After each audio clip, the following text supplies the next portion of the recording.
In a small town heavy with prejudice, a 10-year-old black girl roams the streets collecting trash to survive. One evening on the last bus home, she crosses paths with a well-dressed white man, exhausted and stranded after being robbed. No one offers help, not even the driver. She uses every last dollar she has to pay for them both.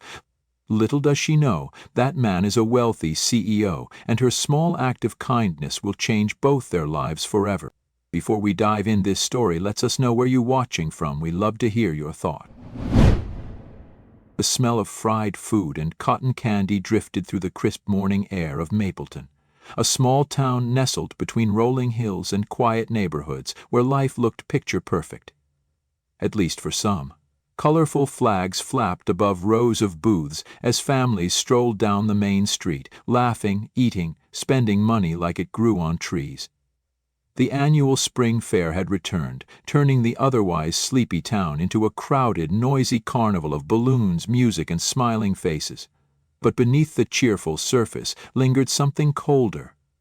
Whispers, side eyes, that sharp line that never really disappeared in towns like this. The line between who belongs and who doesn't. They noticed her the second she stepped off the curb, dragging a faded gray trash bag nearly half her size.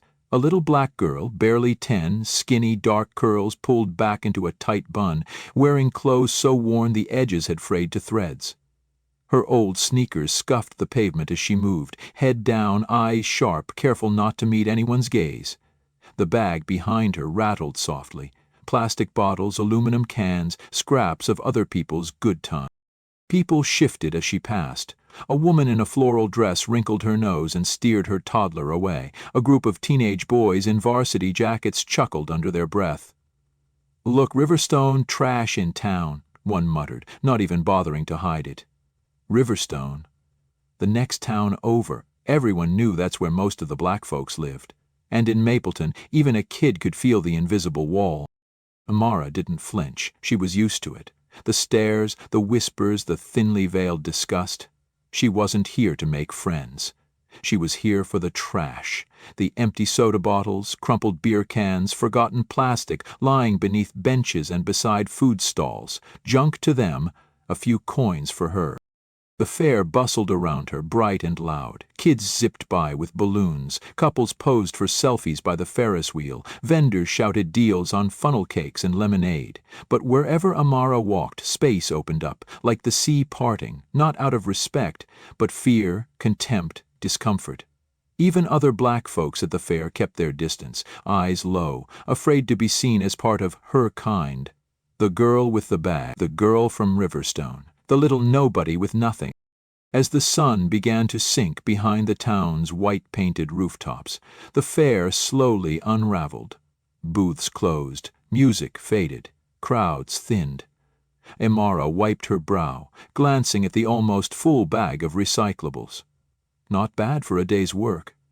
Enough, maybe, to buy some bread.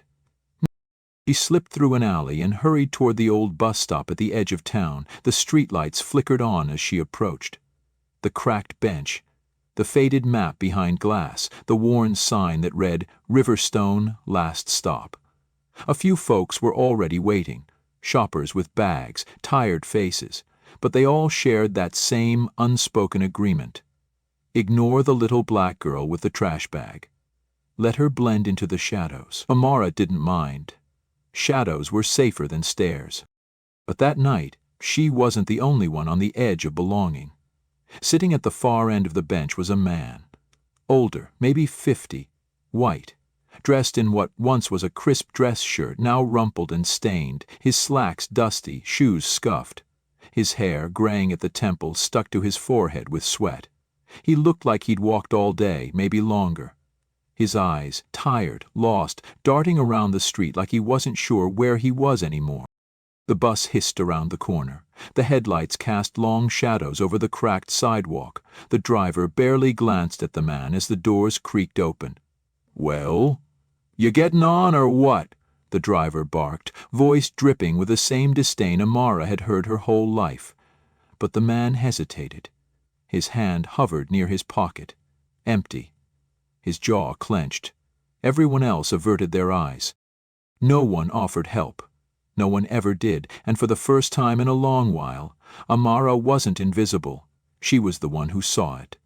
The desperation, the shame, the quiet plea hidden behind the man's silence. She reached into her jacket pocket, pulled out the crumpled bills. Wrinkled, torn, but enough. "I'll pay for him," she said, voice small but steady. The driver raised an eyebrow, looked her up and down, smirked. "Figures," he muttered. "You people stick together." His laugh was ugly, sharp. Amara's cheeks burned, but she held her ground. The bills trembled in her hand, but her stare didn't. And with that, two outcasts, one small, one grown, climbed aboard under the weight of a town's quiet hate. But fate had just started its work. The old city bus rumbled down the cracked road like an exhausted animal, its engine coughing, metal joints groaning with every jolt and bump. Inside, the air was heavy with the smell of old vinyl, cigarette smoke clinging to the seat cushions, and something sour lingering from too many bodies packed in over the years. The yellowed overhead lights flickered weakly, casting a dull glow over the rows of faded seats and the worn floor stained with forgotten spills. Amara kept her head down as she made her way toward the back, her trash bag dragging behind her, rattling softly with the sound of empty bottles and cans clinking together. The man followed quietly, his shoulders hunched, his steps slow and uncertain, like someone walking through a memory they didn't want to relive. The driver, a heavy-set man with a patchy beard and an oversized uniform shirt, watched them in the mirror as they settled into their seats. His smirk still lingered, that same sharp edge of contempt curling the corners of his mouth. He didn't say another word, but he didn't have to. It was all there.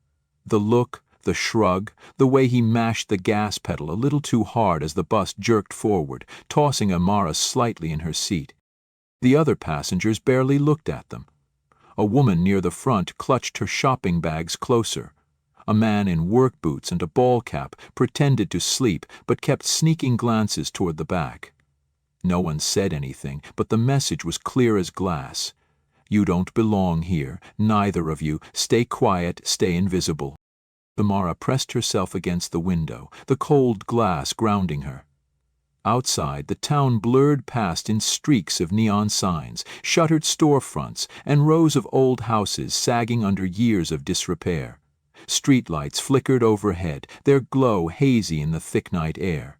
Her reflection stared back.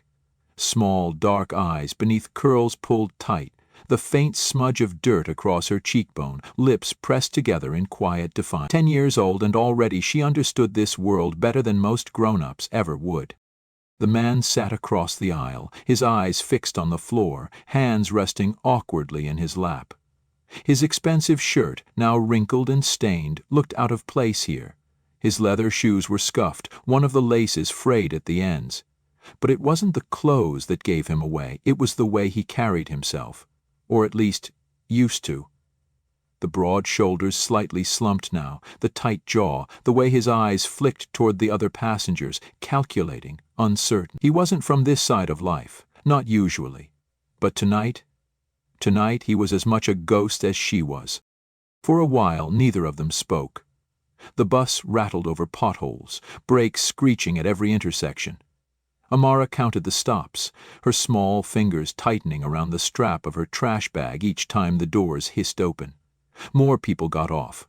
A few new ones got on, but no one ever sat near them. Finally, curiosity chipped away at her caution. She turned slightly in her seat, voice quiet but steady. "You didn't have money," she stated, not really a question, more like an observation hanging in the stale air. The man looked up, surprised, his blue eyes meeting hers for the first time. There was something raw behind them, exhaustion, maybe shame, but not the hard, dismissive look she was used to from men like him. He hesitated before answering, his voice rough, as if it hadn't been used all day. "No, I didn't." His lips pressed together for a moment before he added, almost to himself, "Not anymore." Amara tilted her head, studying him. "You look like you did," she said bluntly, her eyes drifting over the stained shirt, the pricey watch still clinging to his wrist, scratched but intact. What happened? Somebody rob you?" The man gave a dry, humorous laugh, running a hand over his face. "Something like that." His fingers trembled slightly just for a second before he shoved them into his pockets, hiding the shake. "Guess you could say I wasn't paying attention. Got careless." Amara nodded, the ghost of understanding flickering across her face. "Happens."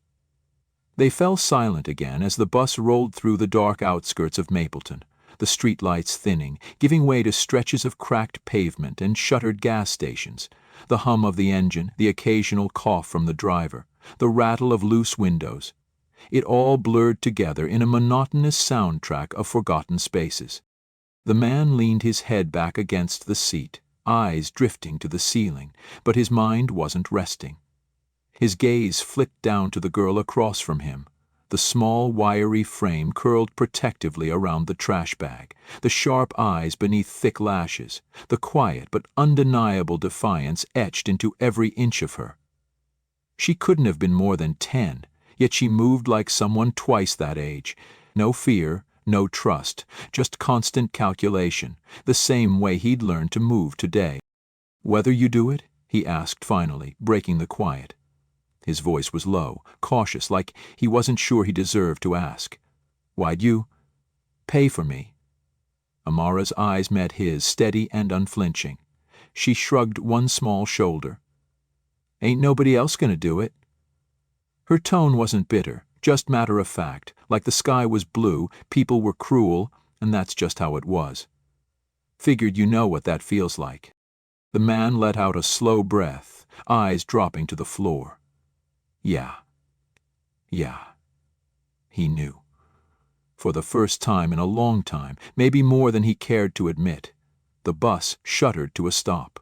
Another passenger got off. The street outside was nearly deserted now. Run-down houses, boarded windows, chain-link fences leaning at awkward angles. They were getting close to the end of the line. "You from Riverstone?" he asked quietly, though the answer was obvious. Amara nodded. "Born there. Guess I'll probably die there, too." She said it so plainly it made something twist sharp in his chest. "You don't sound too sure about that," he remarked, watching her. She paused, eyes narrowing just a touch. "Ain't sure about nothing, 'cept people don't like seeing folks like me round here." Her fingers tapped the trash bag softly, but they sure like leaving enough garbage behind. The corner of the man's mouth twitched. It wasn't exactly a smile, but it was close. He didn't say anything else. Neither did she. The bus lurched forward again, the last few stops ticking by like a slow countdown. The man stared out the window, his reflection faint against the glass, the faded streetlights blurring past. His mind drifted, heavy with exhaustion, with questions, with a sting of humiliation still fresh in his chest. But through it all, that small voice, that defiant shrug, that handful of crumpled bills from a kid who had nothing, kept echoing louder than the engine ever could. And for the first time in years, Richard Evans didn't know where this ride was taking him. But he knew it wasn't over yet. The bus hissed as it pulled into the final stop, the brakes screeching with a tired groan like even the machine was fed up with the weight it carried. Outside, the streets stretched, quiet and dark, streetlights buzzing faintly, their flickering glow casting uneven patches of light onto cracked pavement. Faded signs pointed down narrow streets, apartment buildings leaned tired against the night sky, their windows dim, their brick walls stained with age. Riverstone. The kind of place you only heard about on the news. Poverty, crime, everything those perfect little towns across the highway pretended didn't exist. Amara was already on her feet, her small hand gripping the strap of her overstuffed trash bag, sneakers squeaking faintly as she made her way down the aisle. The driver didn't look at her. The other passengers barely noticed. She was part of the scenery. Trash girl. The kid from the wrong side of everything. She hopped down the steps with the ease of someone used to disappearing into the night. Richard hesitated, his hand hovering over the back of the seat in front of him. The driver's voice cracked through the silence, sharp, impatient. "End of the line, man. Let's go." That same tone, The same simmering disrespect he'd spat at the girl, now aimed at him. It burrowed under Richard's skin like a splinter, but this time he had no defense. No suit, no polished words, no corporate title hanging over him like armor. Tonight, stripped of all that, he was just another nobody being shuffled off to nowhere. He stepped off the bus, the doors hissing shut behind him like they couldn't wait to be rid of him. The air outside was thick with humidity and faint cigarette smoke, the kind that clung to your clothes and refused to leave.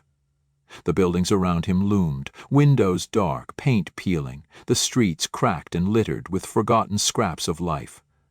His shoes clicked softly against the pavement as he looked around, disoriented, unmoored. Ahead, under the dim streetlight, Amara's small figure drifted down the sidewalk, her trash bag bouncing lightly behind her. For a moment, she seemed impossibly small against the heavy shadows of the street. Her shoulders squared, head high, step steady, no hesitation, no fear.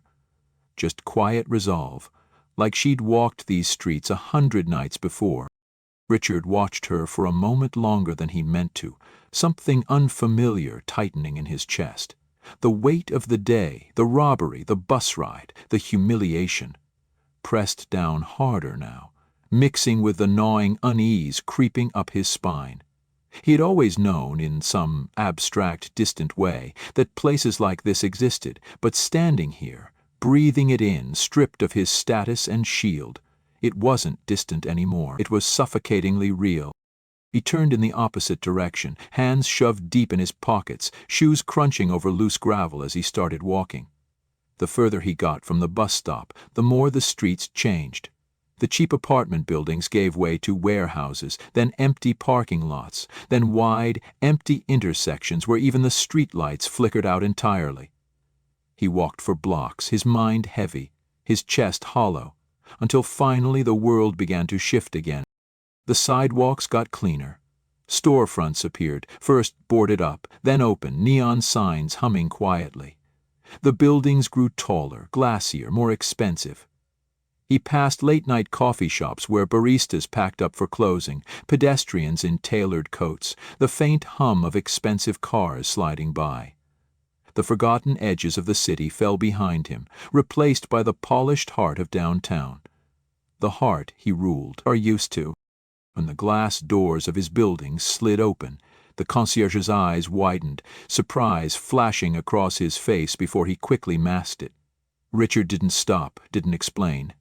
He rode the elevator to the top floor in silence, the hum of the machinery a soft, sterile contrast to the chaos of the streets he'd just left. His penthouse was exactly as he'd left it, immaculate, spacious, cold. Floor-to-ceiling windows framed the city skyline like a photograph. The polished kitchen gleamed, the leather furniture sat untouched. It was everything he'd built, everything he'd convinced himself mattered, and tonight it felt utterly empty. Richard sank into the wide chair by the window, elbows on his knees, hands steepled under his chin. His eyes drifted over the glittering towers, the neat rows of streetlights, the distant hum of a city that kept moving, with or without him. His reflection in the glass stared back, creased shirt, dirt-stained slacks, tired eyes. It wasn't the lost wallet or the stolen phone that hollowed him out tonight. It wasn't even the smug bus driver or the indifferent stares. It was the way they all looked through him, ignored him, reduced him to nothing more than an inconvenience, a problem, background noise. For the first time in years, Richard Evans knew what it felt like to not belong, to be unseen, unwanted. And yet, amid all that, there was her. Mara's face lingered in his mind, the guarded eyes, the sharp edges of her small frame, the quiet defiance wrapped in worn-out clothes, the way she'd stood there pulling crumpled bills from her pocket, handing them over like it was the most ordinary thing in the world, no hesitation, no pity, just action. He closed his eyes, her words looping in his ears. Ain't nobody else gonna do it. 10 years old, with less than nothing to her name. And still, when everyone else turned away, she'd stepped forward. Richard exhaled, long and heavy, the weight of his pride, his status, his carefully curated life pressing against his ribs like stone. He opened his eyes again, the city lights glittering below, bright and blinding, but suddenly, hollow. For the first time, the polished skyline felt more like a cage than a crown, and for the first time, he wondered what it would take to change that. The street outside the bottle return smelled like old oil and stale cigarettes, the faint buzz of neon signs fighting against the pale morning light. Amara hoisted her bag of plastic bottles higher on her shoulder, her small frame hunched under its weight, sneakers scuffing the cracked sidewalk. The lazy air was heavy with that same familiar mix of exhaustion and quiet resignation that clung to every corner of Riverstone. She barely noticed the sleek black sedan roll to a slow stop behind her. It wasn't until the door opened and the footsteps approached, steady, purposeful, unfamiliar for these streets, that she turned, eyes narrowing. Richard Evans stood there, clean, sharp, out of place in every possible way. His pressed navy coat, polished shoes, even the faint scent of expensive cologne, it all screamed of another world. But his eyes, they weren't polished, not today. They carried something raw, something unsettled, like he hadn't slept since the last time they'd seen each other. Amara stiffened, her grip tightening on the bag. "What are you doing here?" Her voice was sharp, cautious, like a cornered cat ready to run. Richard hesitated only a second before stepping closer, hands open, his voice steady but quiet. "I wanted to see you again." His eyes searched hers, heavy with something that wasn't pity, wasn't charity, just truth. "And I wanted to ask you something." Amara's jaw clenched. "I ain't got nothing worth asking about." Richard's lips pressed together for a moment, the faintest crack of frustration breaking through before he softened again. "You got more than you think." His gaze flicked to the bag of bottles, the frayed hem of her hoodie, the stubborn set of her shoulders. "You got more than most adults I know."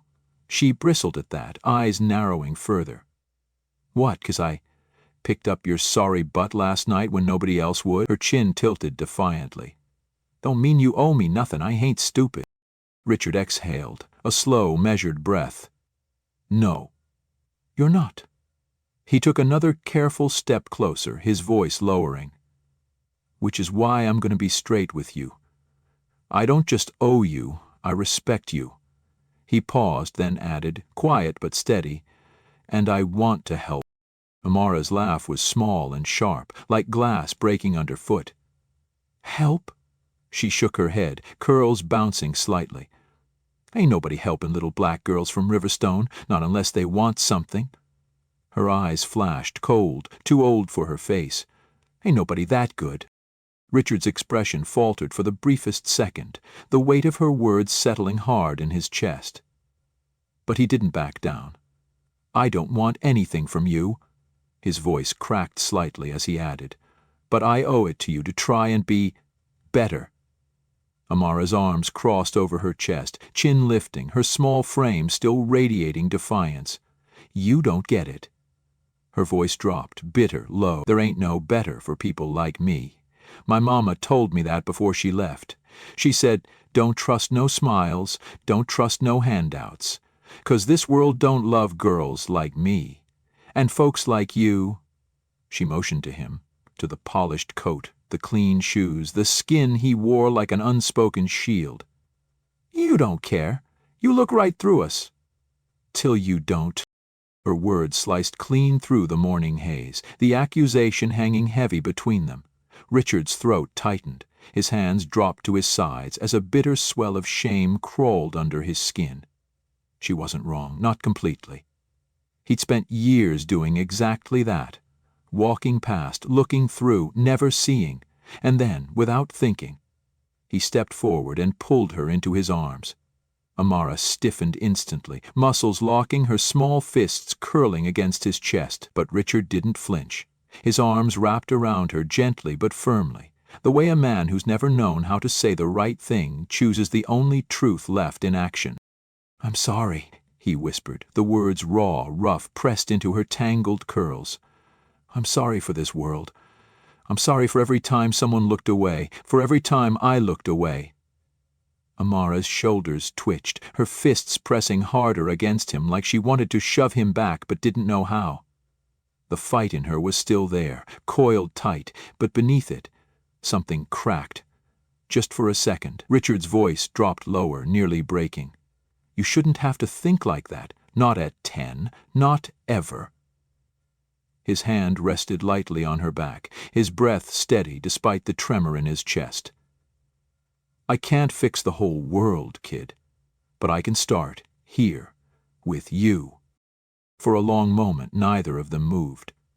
The street noise carried on, a car honking in the distance, the low hum of a motorcycle growling past, but within that small space, it was quiet, heavy, real. Finally, Amara shoved gently against his chest, just enough to break the contact. Her face tilted up, eyes shining, sharp and guarded all at once. You really believe that? Her voice cracked faintly. 3-person. Can fix any of this? Richard's smile was faint, tired but real. No. He shook his head slowly. But maybe they can fix themselves. She stared at him for a moment longer, the walls inside her rattling, the years of warnings, of hard lessons clawing to stay in place. But something small, fragile, and impossibly stubborn flickered beneath the surface. She stepped back, arms crossed tight again, her expression unreadable. You talk nice, she muttered, but I ain't stupid. Richard nodded, the corner of his mouth twitching faintly. I'd expect nothing less. And as he stood there, watching this tiny, fierce child turn away, dragging her trash bag behind her like a badge of survival, Richard Evans knew the hardest part wasn't convincing her. It was convincing himself. That maybe this time he wouldn't look away. The grand ballroom glowed under soft golden light, crystal chandeliers sparkling like frozen stars, suspended above the sea of polished shoes and designer dresses. Rows of tables lined the room, the crisp white linens and delicate flower arrangements a sharp contrast to the quiet heaviness that lingered beneath the surface. Waiters moved gracefully between chairs, the clink of silverware, the hum of conversation filling the space like background music in a world carefully curated to feel important. But tonight, the walls of privilege weren't as thick as they used to be. Richard Evans stood near the podium at the front of the room, his tailored suit impeccable, his silver hair brushed neatly back, the faint lines at the corners of his eyes deeper now, but not with exhaustion, with clarity. The weight of boardrooms and business deals had settled into something sharper, heavier, more personal over the past year. He adjusted the microphone, the soft murmur of the crowd quieting as heads turned, cameras flicked on, all eyes settling on him. But for once the attention didn't inflate his ego, it grounded him. His gaze drifted across the room, to the long table near the stage where they sat. Dozens of them, children, brown eyes, tight curls, small shoulders draped in clothes that actually fit for once, some nervous, some wide-eyed, some holding hands beneath the table, survivors of streets that weren't made for them. And right there at the center sat Amara. She looked different now, but not in the way clothes or fresh haircuts change a person. The defiance was still there, in her posture, in the stubborn set of her jaw, but it was layered now with something else. Confidence. A spark of safety. A future. Her hair was pulled back neatly, a simple blue dress hugging her small frame, but it wasn't the fabric or the polish that caught Richard's breath. It was the way she met his eyes without flinching, chin tilted slightly in challenge, like she still didn't entirely believe this world. But she wasn't afraid of it anymore either. The applause faded as Richard leaned into the mic, his voice steady but tinged with the rawness he hadn't fully shaken since that night at the bus stop. A year ago, he began, his eyes never leaving her, I thought I understood success. Power. What it meant to make it. His lips curled faintly, almost bitter. But standing on top means nothing if you've convinced yourself you don't see what's happening down below. The room held its breath, the silence stretching wide. I was that man, Richard continued, voice lowering. I walked past the forgotten ones every day, told myself it wasn't my fight, believed comfort meant I was somehow separate, immune. His hands flexed lightly against the podium. The memory of that night still burned into his skin until a little girl with a trash bag full of bottles did what no amount of money or titles ever could. She saw me. And she helped me when I had nothing left. A ripple of quiet swept through the crowd as whispers circled. Some recognized the story from the news. The CEO stranded, robbed, humbled by a stranger. But none of them had ever heard the real version. Richard's gaze swept the room, landing on the rows of children again, their small faces watching, some wide-eyed, some cautious. We tell ourselves children are the ones who need saving, but maybe it's us who need saving from our own indifference. He took a slow breath, the rawness of the next words curling tightly in his chest. This foundation, Angel's Hope, it's not just charity. It's a promise, a reckoning, a refusal to keep walking past kids like these, like Amara, and pretending they don't exist. At the mention of her name, all eyes shifted toward the table. Amara didn't shrink beneath the attention.